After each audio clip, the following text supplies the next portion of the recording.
Saul and Battery, hosted by Mike and Kelly. Forget what you know.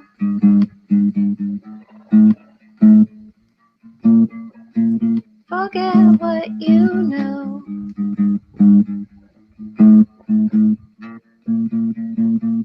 Saul and Battery.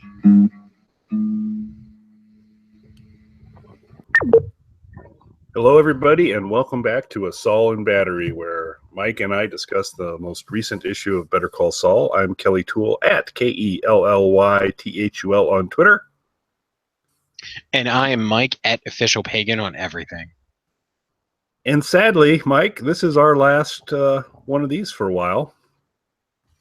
Maybe ever. That is sad. Maybe ever. Wait, why? Well, I think it's remote. But the show has not been picked up for a fourth season yet. Now, there's been some turnover in the Sony power structure that I think is attributing to this. And Vince Gilligan in an interview said, there's been times when I've been uncomfortable about renewal. This isn't one of those times, but it has not officially been renewed for a fourth season yet. Interesting. I mean, I feel pretty confident that it will be, but yeah, I if only because they need to renew it, because in a sense they're renewing our show as well. They're renewing Squad Cobbler. That's right. They owe us, and so we need to listen. We've carried this franchise thus far. That's right. They clearly we may need to send a sternly written tweet to Sony to clarify they need to get on the stick here. If we're not both blocked by Sony. True. I'm trying to think what bad blood I might have with Sony. Yeah, we probably reflect on that, and we'll work on our sternly worded. But you were saying, speaking of sternly worded. Well, speaking of, I was going to say sternly worded tweet that gets everything in is going to be difficult in 140 characters. Also, trying to condense things. This was really probably, we do our 30-second recap, as anybody who watches the show regularly knows. This is going to be the hard. It was 1 minute. Now it's 30 seconds. I was kind of teetering on like I'm going to push all mine to 15 seconds. This was the most difficult one to recap in such a short. We wrote this a number of times just to get it to what it is, and even looking at it now, like there's stuff I wish I could have worked into it, but there's just too much that happened to get it into a 30-second recap. Yeah, and this one, I don't remember how much longer it ran, but I think it was about maybe another 10 minutes or so than regular running time. But there was, regardless of the running time, there was a lot of activity in this show. Interesting things to talk about for sure. But if you missed the show and you'd like to hear about what the show was about, in around 30 seconds, Mike's about to do that for you. Let me put our expensive scoreboard up. And whenever you're ready, start, and I'll fire it off, Mike. So let me get it settled here. All right, let me know when you're ready. Okay, and I think I need to highlight my camera so that we have the top stopwatch on there. Ooh, that's nice and in focus. Well, you get the gist, folks. Whenever you are ready. All right. Jimmy plays 5200 pickup. Howard gives Chuck a hand. Kim shows kids how he binge watched before Netflix. Chuck tosses Jimmy, then tosses and turns all night. Jimmy regrets crossing the line at Sandpiper. Chuck digs his way to rock bottom. Jimmy is deceptively honest. The situation with Gus is a hard pill for Hector to swallow. Chuck decides to find out if space blankets are flammable. Done. Excellent. Great finish, by the way. I think the answer to that is yes, by the way. Excellent. Well, quite the show. Well, all right. So since there is, even if it's remote, since there is, I guess, some sort of possibility that it won't be coming back, how would you feel if this was the final episode? I would be disappointed. I think their confidence is high and justifiably so, that there'll be a fourth season. So I think they did enough of a thing here to say, if we don't get renewed, this doesn't end completely flat. I mean, it's a place you could stop, but we've seen Jimmy take several hard turns into Saul, but we really haven't seen the complete transformation yet, and we haven't reconciled. We don't see Kim at all in Breaking Bad, and so understanding how that stops being a thing is unanswered. So I would be fairly unsatisfied if this is the last episode. How about you? I would be unsatisfied primarily. Well, first off, I'd be unsatisfied because I want more of the show.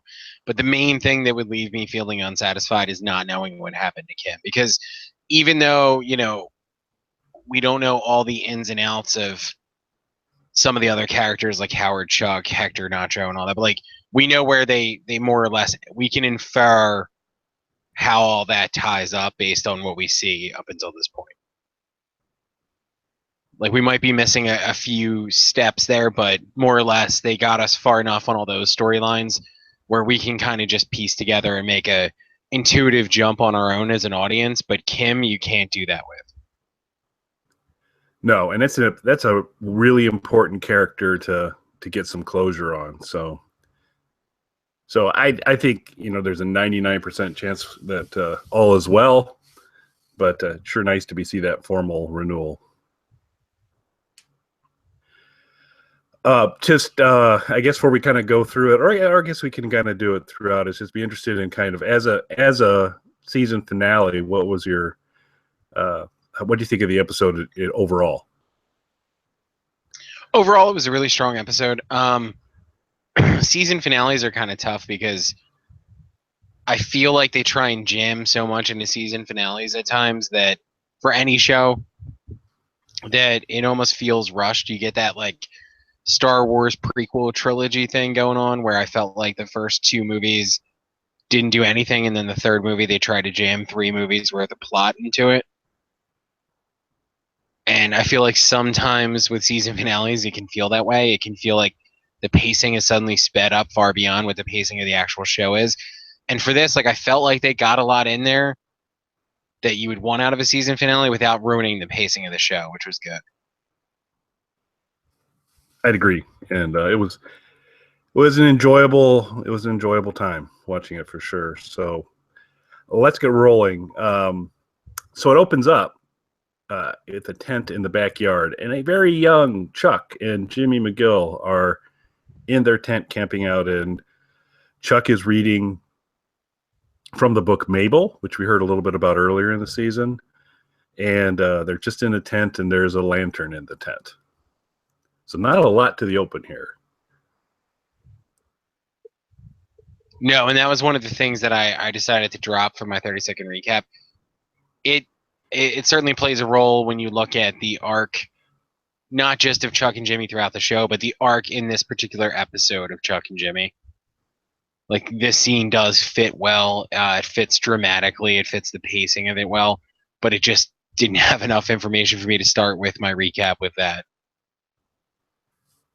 Yeah, I was kind of hoping that you were going to do Chuck pitches a tent with Jimmy in the backyard, but oh, that would have been good. If I had thought of that, I would have done it anyway.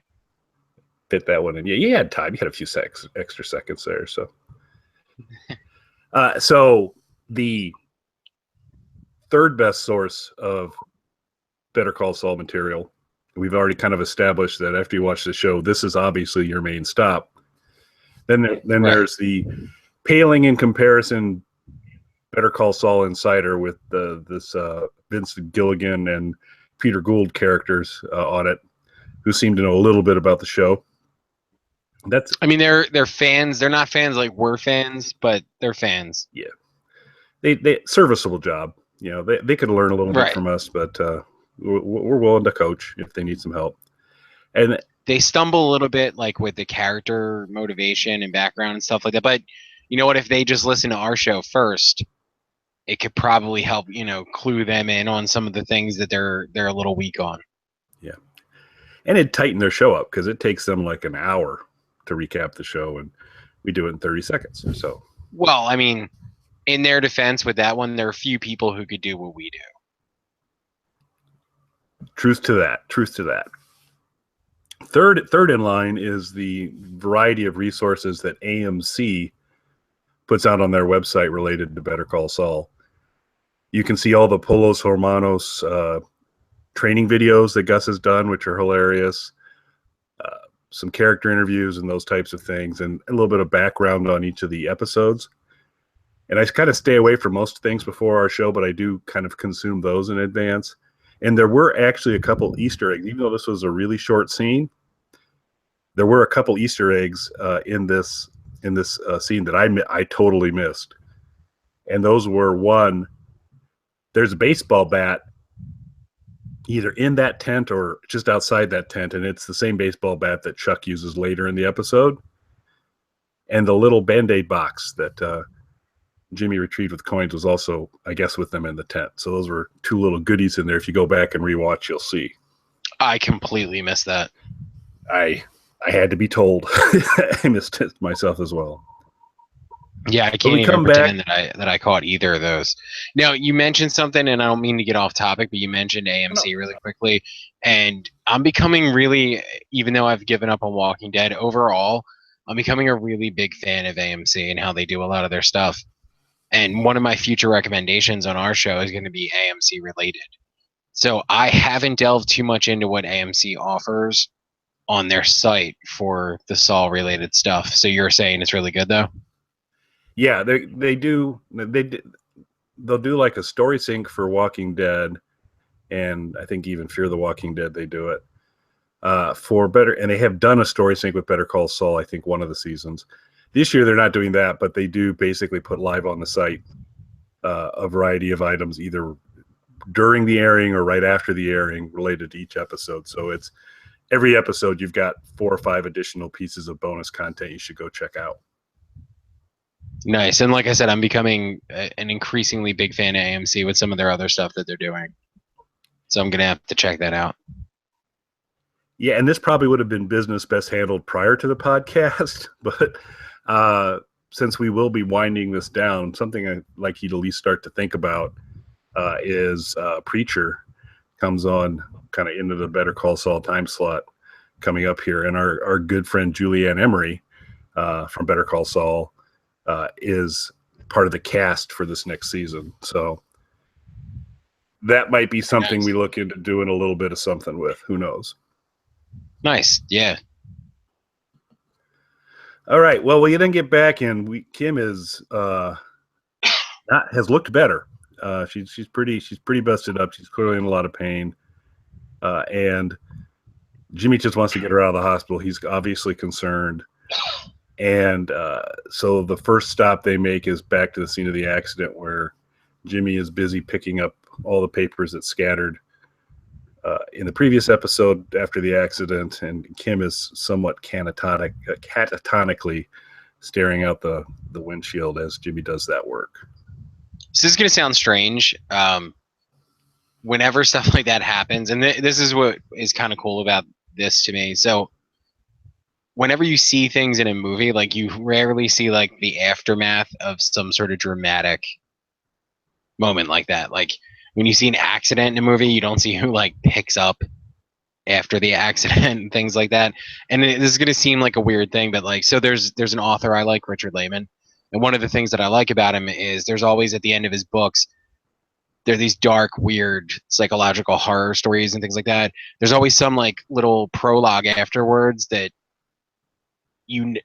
basically fills you in on like how fucked up the surviving characters are now from the ordeal that they went through. And for some reason like that, I really gravitate towards that because I feel like it's a piece of the story you don't usually see. And this scene kind of brought me back to that. Like, it's interesting that they shot this because they could have just, had the accident and you saw the papers fly everywhere and you just, put together somebody clean that up. But to see her kind of traumatized in the car, Jimmy out there, cleaning up after this accident and stuff like that, like for whatever reason, it just added, it's a small scene, but it added a lot of depth for me. I'd agree, and I think also they hit it pretty hard in the upcoming scenes as well. That clearly while Jimmy has made a turn here, this has really gotten his attention. So while the Saul switch may have been like thrown, this at least pulled it back partially. And you see that just, you know, this is where, because first Saul only thinks about himself, and this is clearly Jimmy incredibly worried about Kim. And boy, when there's not a Kim for Jimmy, then I think we clearly have Saul. Yeah, it's obvious more and more that when Kim is gone, that's whatever it is that takes Kim out of the equation. There's nothing of Jimmy left at that point. Then we cut to the HHM boardroom, and our favorite couple, Coward, is having a little bit of a chat with the rest of the partners there. And Chuck's outlining all the bad things are going to happen if they continue to try and push him out. And he says it can all go away with just a simple handshake, and Chuck just wants to carry on. Howard clears the room, has a pretty candid conversation with Chuck about that Chuck used to put the firm's needs first, and now he's putting his needs first. And he gives Chuck a check for $3 million, the first of 3 installments, out of his own pocket. So he's going to have to take care of those suits because he's not going to be able to buy quite as many. And not only out of his own pocket, but he says through loans as well. Yeah, and so and Chuck is completely stunned, and there's nothing really he can do about it. They're going with the partner agreement. This is the way it'll go, and he's going to be out. And Howard at this point said, it's worth it to me to do this. And then to lock it in, he parades Chuck out in front of the rest of the group and says, wave goodbye. He's leaving. Thank you, Chuck. Pretty cool scene. It was actually really good. I like the way the whole thing played out, because Howard is one of those characters where, and I think I made this analogy before, it's sort of like, I remember watching the commentary or listening to the commentary track for the Ed Wood biopic, and they talked about how, like, you have to make the reasonable person seem like a dick in certain scenarios, because Ed Wood was being unreasonable, but he's the hero of your story. So those people who wanted, like, coherent movies delivered on time have to somehow, that they paid for, have to somehow be the bad guy in this situation. So I feel like Howard gets lumped in with Chuck and is kind of portrayed as the bad guy, when really in Howard's mind, he's, you know, doing what's right for his firm. He's sticking by his friend who helped him build this business. Like, he, in his way, is doing the right thing. And this is the first time where he's choosing to put this thing that he built above his relationship with Chuck, even if it means going into his own, not only dipping into his own personal money, but going into debt himself to protect the business. Yeah, and as Chuck was outlining the various scenarios of what was going to potentially happen, I was scratching my head a little bit, going like, "Wow, Howard sounds pretty screwed right now. This is not going to go well." But not without a little bit of pain. But he did find a pretty surgical way to solve this problem, and Chuck certainly didn't anticipate it. And it was good, the way that it all played out, because you see, you know, Chuck have that sort of smug, victorious air about him, and almost in a way you could take it back to, like, you know, he lost his battle with Jimmy, so he's making up for it now by kind of dominating the firm and things like that, when really, you know, the writing's already on the wall, and Howard's willing to destroy his own life and go into debt to protect the business over his friendship with Chuck at this point, which is the right move. Yeah, I do. I think it is the right move, because Chuck is only kidding himself to think he's well, as we're gonna, right, you know, and more on that to come. So we cut back to Kim and Jimmy, and Kim's trying to rest and recover a little bit. Jimmy's pushing the Gatorade hard, possible product placement. No, it's Gatorade. There's electrolytes. I could have gotten you any drink, but I got you Gatorade because I love you. When your loved one almost dies, Gatorade. Commercial makes itself. And some of the realities are coming into play, since Jimmy cannot practice law, and Kim is going to be limited, at least for some period of time. They're going to sublet the, you know, they can't get that on the lease necessarily, but maybe they can sublet it. which means Jimmy's fine mural is going to get painted over, which is sad. But he says he's going to fix things. And Kim, it's kind of hard to read Kim here. I mean, I think she's not. I mean, there's definitely, we keep kind of wondering about where is this relationship between the two. I still think she's Team Jimmy, but she's also just, I think she's lost. I do. I think she's seen the cracks in Jim a little bit, but she's still on his side. But what's interesting is in this episode, because initially, when she looks at her planner, sort of just takes a break and realizes that she needs to take some time for herself. So it is sort of a character shift in the sense that she's not plowing forward blindly anymore. She's going to take a breath and evaluate her situation and take care of herself a little bit, which could bring her to focus on some of those cracks that she sees in Jimmy. Yeah, for coming out of what she came out of there, it's encouraging. But this is obviously this is a big event for both of them, and we're seeing them both cope in different ways. We come back to our good friend Oh, go ahead. Oh no, go ahead. I'm sorry. I was going to say we go back to our good friend Hector shows up at Nacho's father's business. They're talking about how everything's going to work. And Hector, being the dick that he is like, "Where is Papa?" And he wants to kind of rub it in the guy's nose, I guess, a little bit. And Nacho's dad kind of is suggesting he leave, and Nacho kind of says, "No, just you really need to take this money and not do it." And kind of ends with Nacho saying he'll fix everything, and Hector saying, "I don't trust him," which is not what you want to hear from Hector. No, that's, he basically just put a bullseye on Nacho's dad. And he doesn't know, presumably at this point, that Nacho is willing to put his loyalties to his father above his loyalties to Hector already. Yeah, it doesn't, and it looks grim. It does not look good at all. My one major disappointment is I was really hoping that Lance had a second part-time job and was working for Nacho's dad. So we could have seen another Lance Hector square off.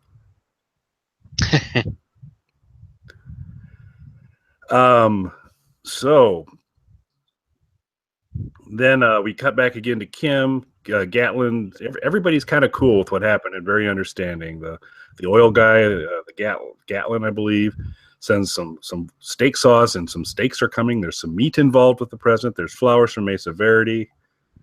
And Kim starts to gear up to make it all work because Francesca is there helping out at the place, and she's saying, "Looks like we can do all this and adjust it. We can make it happen." And Kim starts to go into Kim drive again, and then reflects for a moment and says, let's recommend somebody else for the oil guy, and I need to kind of push everything back, and checks out a little bit.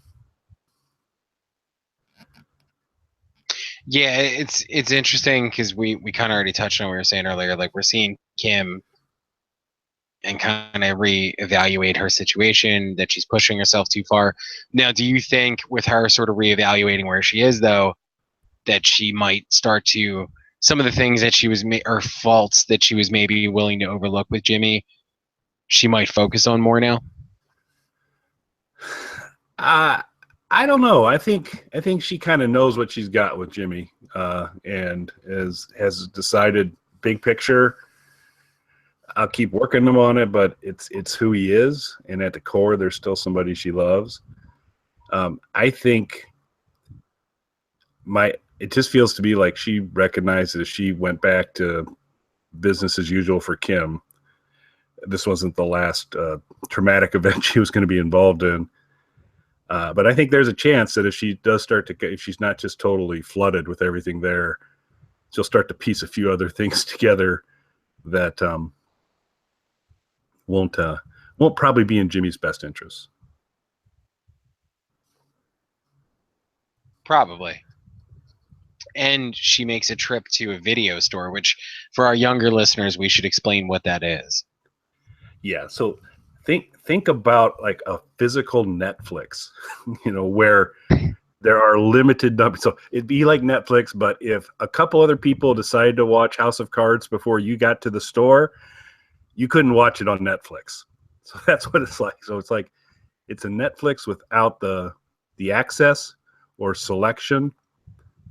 I think that would be my best description of it. That's pretty accurate. In fact, it's funny because on the way, you and I were both recently at Snark Stock, and on the way back, I was telling Corey about I had some limited dealings with video stores from a business perspective, because of the movie Evil Bong that I was a producer on.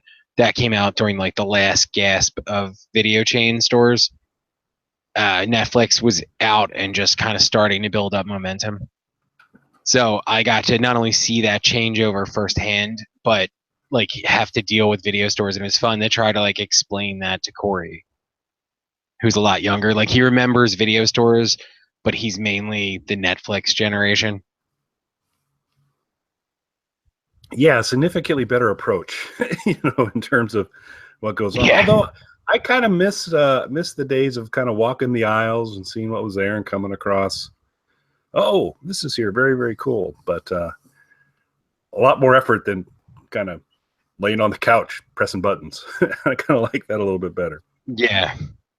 I mean, it's weird because I sort of feel the same way about music too. Like I hate shopping. I hate going into any kind of a store. 99% of everything I buy now, I buy off of Amazon.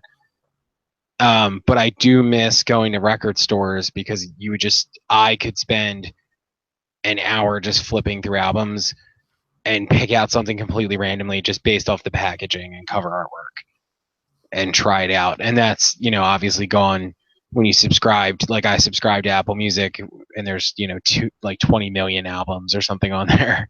So that element of it's kind of gone. Like you're looking for a specific album or even a genre or similar to an artist that you listen to. So you kind of get a little bit of exploration in there, but it's not the same as just blindly picking something out of a record store. And it was the same thing with video stores. Yeah, and it's weird though. I mean, there is one within a mile of my house that still has cars in front of it, and seems to be doing it. It's beyond me, but there are fewer and fewer of them around. That's for sure. Yeah, it's clear. It's not a Blockbuster, obviously. So then Jimmy returns to Chuck's. This is kind of, I think, Jimmy making some amends and kind of reflecting on things. He steps in. He sees that Chuck's got some music going. He's got some lights on. He's kind of apologizing. He's saying he would, if he had to do it all over again, he'd do things differently. He shares he has regrets. He's also trying to make it clear to say this wasn't all me. You got a little bit of this responsibility too. And Chuck just kind of turns on him. Well, not turns on him because he's always kind of been this way, but just kind of squares up on him, and it's like, you hurt people. That's what you do. That's what you'll always do. You should embrace it, which is, if there was ever a stronger call to Saul Goodman, I don't know what there is. But yeah, it's funny because I think up until this point, at least for me, whatever, like the falling out with Chuck was going to be a major, major catalyst to Saul. And I'm not saying it isn't, but now I feel more like after this, you still see him, caring about people and caring about Kim. So I think it's going to be more about Kim than it is about Chuck, although this definitely helped pave the way to Saul. Yeah, I think it's really going to be more about Kim. Yeah, I think Chuck's the warm-up act, lays the groundwork for the final snap, starts to calcify the emotions and all that, but something with Kim's going to finish it off. Then Chuck drops another bomb that that Jimmy never really mattered to him that much at all, which seems a little contrary to what we saw in the opening scene, and probably is Chuck trying to convince himself more than anything else. That's the position he's taking. And Jimmy sadly leaves. Chuck has taken some pills. He goes to his log where he's been kind of meticulously keeping track of stuff, decides he's not going to log anything, and shuts all the power down in the house, tries to shut all the power down in the house. So I'm fairly certain you've never been a big Chuck fan. True. Although I think it's a great character. I think Michael McKean's acting is incredible, but a fan of, Chuck cheerleader? No, not at all. Yeah, me either. And I figured somehow Chuck was going to get out of the story one way or another before Breaking Bad started. And I have been completely okay with that for the longest time. And this scene here further cemented my comfort to say, well, when you go, that's actually going to be fine by me. But it's sad in a way because through his pride and other things, he's doing things that are just not good for him, and not good for the people around him. Yeah, and that's really like some of what he's saying to Jimmy as far as how he just hurts the people who are around him and the people who care about him is applicable to him as well. He's destroyed, not only does he have no relationship really with Jimmy at this point, he's destroyed his relationship with Howard, which is the one that, he really cared about more and the one that he actually took the time to nurture and foster. Yeah, everything for Chuck has pretty much at this point been broken down.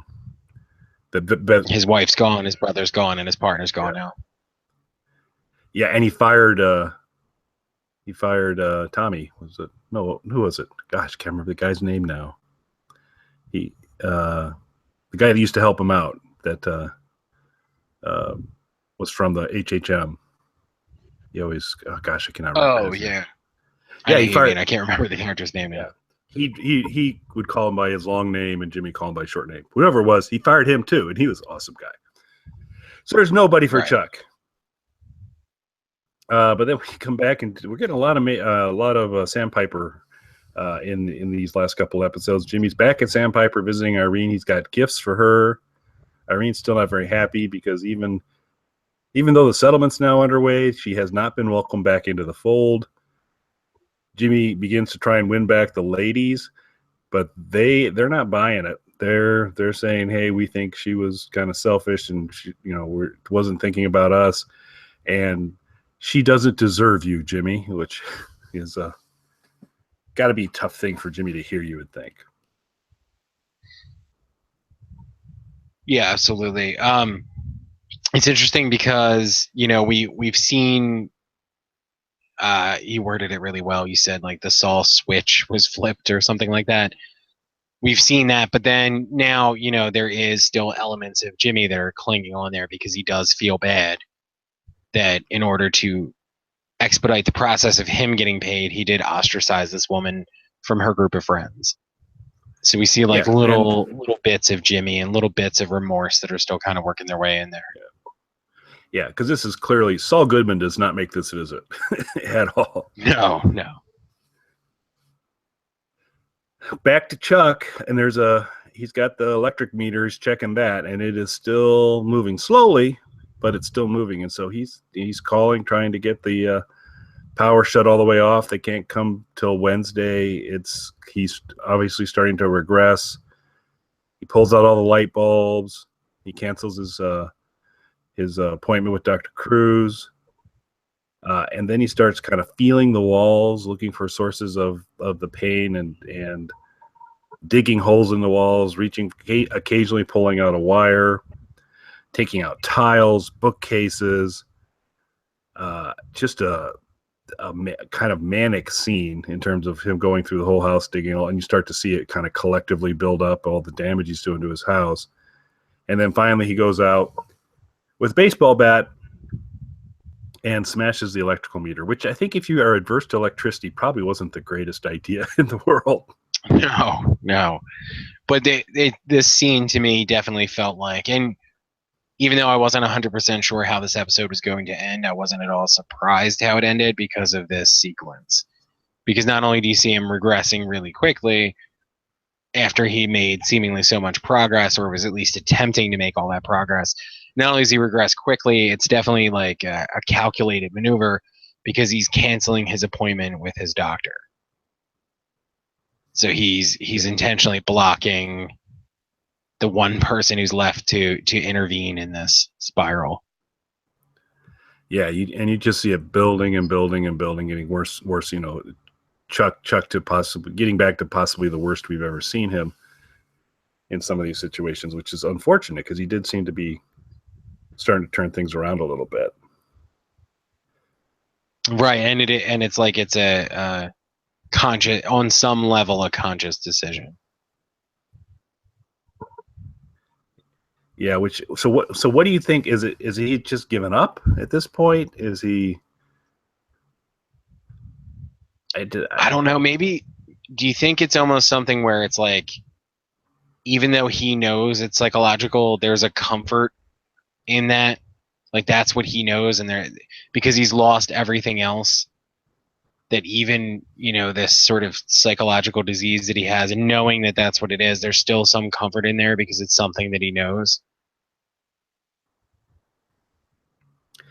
Yeah, I think that's a good call. I think you may have nailed it because this is about the only familiar territory he's got left, which is because then it's almost like, to me, like the way that this scene played out, it was almost more like, instead of watching somebody with a psychological disorder, it was almost like more like watching somebody with addiction who is choosing something they know is bad for them just because it's an escape and some kind of comfort versus whatever they're not willing to accept in their real lives.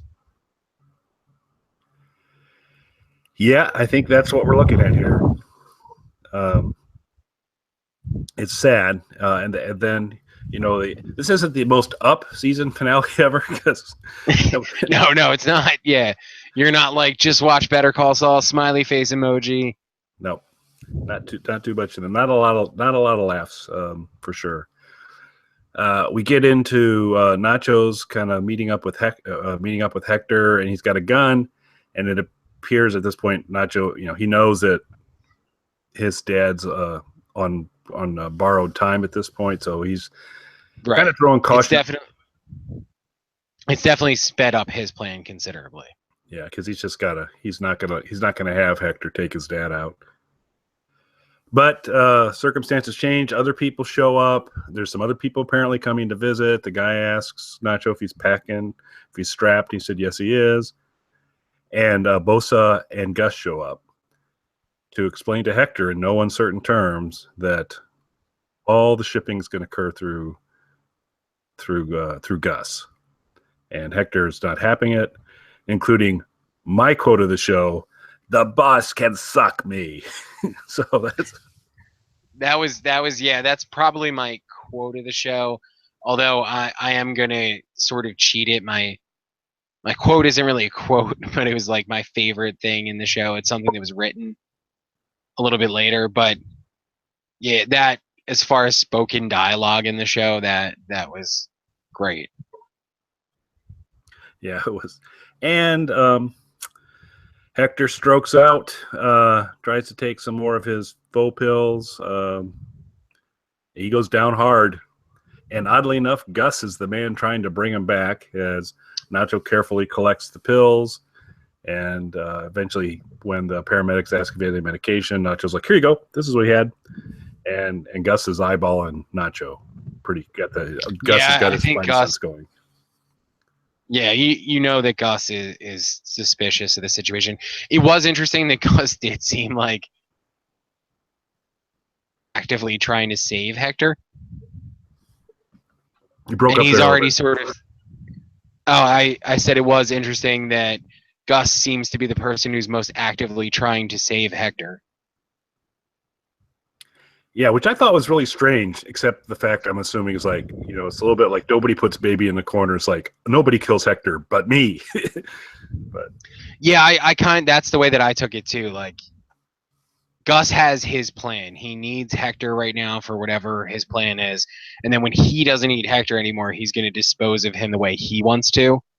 So I felt exactly the same way. Like, it's almost like his opportunity to take out Hector the way he wants was being stolen from him. Yeah, and that seems super important to him, as we learn later on. Back to Jim and Kimmy, Kim and Jimmy. She's still chilling, watching trying to decide what's the next movie they're going to watch next. She's kind of reflecting on what she's killing herself for. She goes, "Look, I was going to make a mid-sized local bank, a mid-sized regional bank. Yay me!" So she's kind of realizing, am I going to give up my health and everything for stuff that's not particularly meaningful? And she's developed a kind of a cool snack of cheese on cheese. I'm assuming that was possibly like cheese Doritos in cheese sauce, but apparently it's delicious. So, Well, I mean, first off, it's incredibly patriotic, and the only thing that it was missing was an American flag and bacon. would have been awesome. Would have been the greatest thing in the world. I probably would have tried it that night. But again, this to me is another like, okay, we're seeing Kim start to become more reflective and maybe reevaluating what her priorities are, which might not be the greatest thing for her relationship with Jimmy in the near future. It adds a risk to it, that's for sure. I mean, they do seem to be such kindred spirits on something. There's such a very kind of cool connection between them. But, and I think, based on kind of what's happening here, she knows what Jimmy did to accelerate the payment, I think, because the way they're kind of talking about it, which I thought would have been a deal breaker for her if she knew Jimmy did that. But apparently she's got at least a sense of it. And he's going to have to get himself out of this hole, and he's got a plan to do it. He doesn't like it. We cut to his plan to do that. He's leading chair yoga. We've got a lot of chair yoga this season, which I'm a big fan of. We learned a lot more about cat and cow in chair yoga, which I was not familiar with.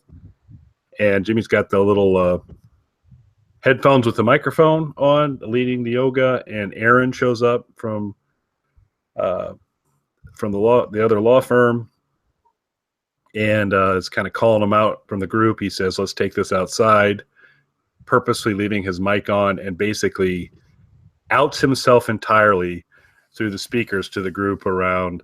He doesn't care about these people. Their stories are boring. He was the one that pushed Irene to do this, and none of this was her fault.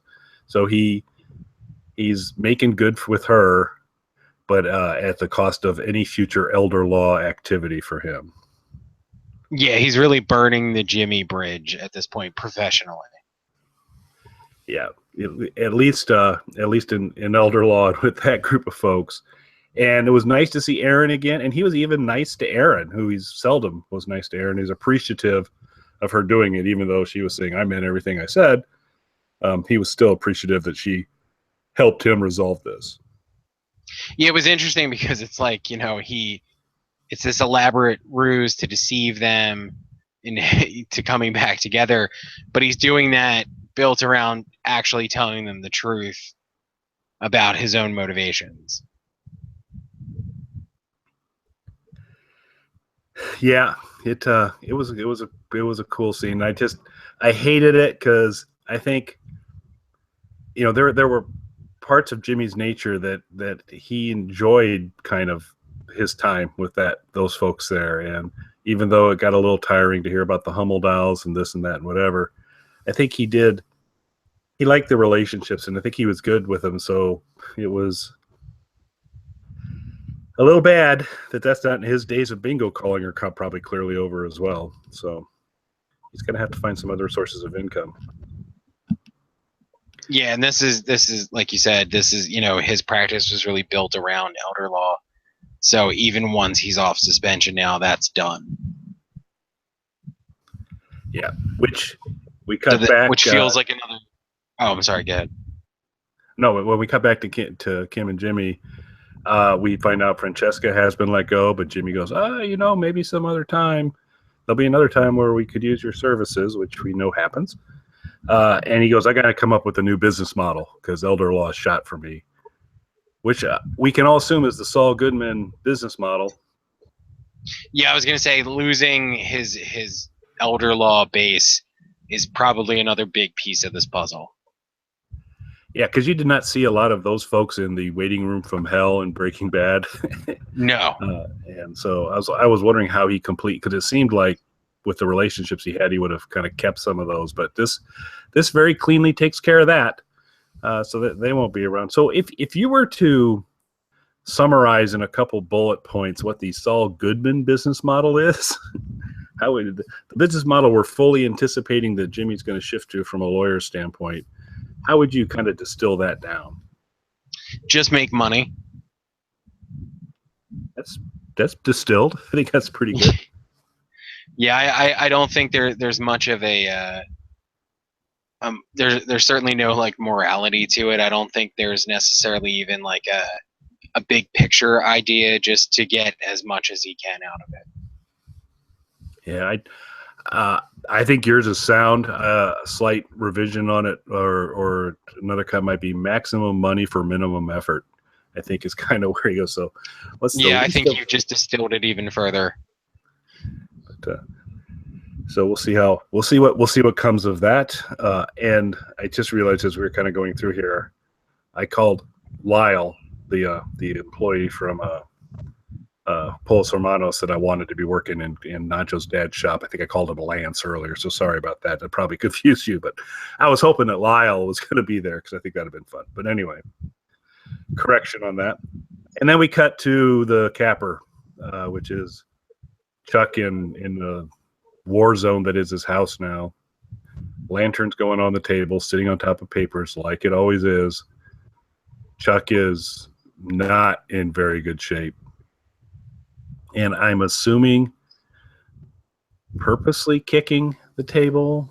A little hard to tell exactly whether he's fully aware of what's going to be the outcome of him doing what he's doing. I can't think he's completely blind to it, but he's also pretty whacked out at this point in time. But bump. You see the lantern getting closer and closer to the edge. After one other kick, it's partially over and on a very unstable base of magazines. And then we hear it fall. We cut to the outside of Chuck's house and we see the bottom floor light up in flames. Yeah, it could be one of those situations where maybe he didn't initially set out to do that. He just started kicking the table out of, some kind of nervous tick, considering he's not in the greatest state right now, and then just realized as he was doing it that this was a potential outcome. So while he kept kicking it, was leaning more and more towards this becoming the actual plan. Yeah, and so we're left now. I have seen in some interviews where Vince Gilligan and Peter Gould say they don't like to do schmuck bait, which is this idea of lead you to believe something's happened to only in the next scene go, no, everything's fine. Which, that path would be, oh, Chuck made it out, everything's fine. I think there's a pretty good chance Chuck doesn't make, you don't see it, so you don't know. There's always a possibility. But based on everything we kind of saw and the condition Chuck's in, I think it's highly unlikely that Chuck is around as a current event character. He may be around in some flashbacks, but I think we've seen the last of Chuck as a going concern in this series. Yeah, I think Chuck is likely dead. And if not, maybe we'll see him severely injured in a hospital. Yeah, that could be a gut wrencher too. Yeah, so. and that might be the thing. Like maybe he's severely burned and injured in the hospital and hangs on for a few more days, so that Jimmy has to kind of deal with that, being another piece of his humanity that he's clinging to falling away. Yep, and on that happy note, a unicorn comes out, and there's some pixies dancing, and say, "See you next season." that's really unexpected. Yeah, it was a big surprise at the end. Clowns and balloon animals. It was awesome. So great TV. I'm really enjoying it. I fully expect and hope that we get at least another season. And we talked a little bit about this past. I don't see any way this series goes beyond 5 seasons, and I could see season 4 being the final season of it, because their timeline shrinking. But it depends. I mean, they could do all sorts of things. They could run it parallel to the Breaking Bad time frame. But I just hope they keep making them because I'm enjoying them. Yeah, I'm enjoying them. I want to see more. And not that I think that they would do this. I would rather, of course, like anything else, that it ends before it overstays its welcome. Yeah, which right now they're more on the picking up steam side of the equation. You know, it's good, but yeah, you get to the point where you kind of you can overstay your welcome. And I think this crew is sharp enough and dedicated enough to their craft that they're not going to do that. So we will see. Well, we talk a good game about getting fresh and clear on our numbers for Kim and Lyle, exactly where they're at. But circumstances were as such that I did not achieve that, even though I think I promised that at the last episode. So we're going to have to still say relational at this point in time for the Kim line and the Lyle line. I think both of us had Lyle start to kind of move into a safer and safer place as Hector's conditions seem to shift off. I'm going to continue to stay with Lyle kind of at that lower safe rate. And Kim,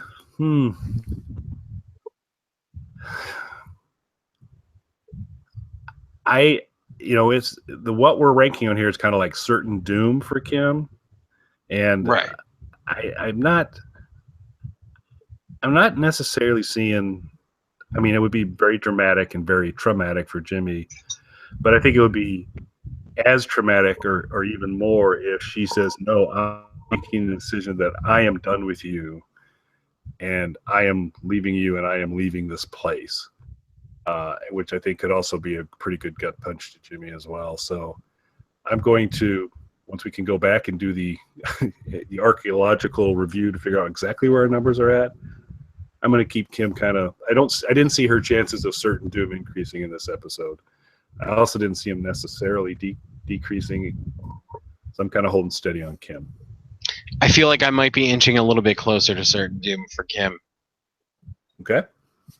And the big part of that is I think the two main things that were forcing Jimmy to hang on to his conscience and his humanity were Chuck and Kim, and one of those is likely out of the equation now. Also, like you said, we're getting closer and closer to the Breaking Bad timeline. So I feel like she doesn't have too much left. Nope. And because you got to assume she is just completely out of the picture, either not in the area or dead. But also, I don't think there's any way humanly possible that Kim would ever walk into Saul Goodman's establishment. So I guess she could still be there, and she's just like, I'm going to stay away from that. But yeah, time is running out, and she's got to be addressed, because as important as she is to Jimmy, to not even have a hint of her during the entire Breaking Bad series, that's a tough thing to reconcile. Yeah, I feel like that means certain death is coming to her. And because we are, getting closer to the end, and now we've lost sort of 50% of what anchored Jimmy down, I feel like that in and of itself speeds up her time frame. Yep, he lost Irene too, so it's not good. It's not good for Jimmy. Lyle, on the other hand, I think might be at like a 50%. This is the safest he's ever going to be, only because Hector might be out of commission now. Yeah, he still works for Gus Fring, so that brings with it some risk. So yeah, and Gus has given him this false confidence now. So I'm not saying he's going to be okay, but as far as dying at the hands of Hector, it's a little bit safer for him now. Yep, I would agree. All right. Well, this was appreciate you making the time to do these, Mike. It's fun as always. Thank you. We'll have at it. We'll figure out over the off season if there's any other tweaks or adjustments we'll make. Very open. If you folks have any suggestions on what we could do to make this better, very interested in doing that as well. But it's been fun, And sincerely hope there's a season 4 renewal news coming very soon. And once we know the dates, then you'll know the dates of the best Better Call Saul recap show out there. Thank you, everybody.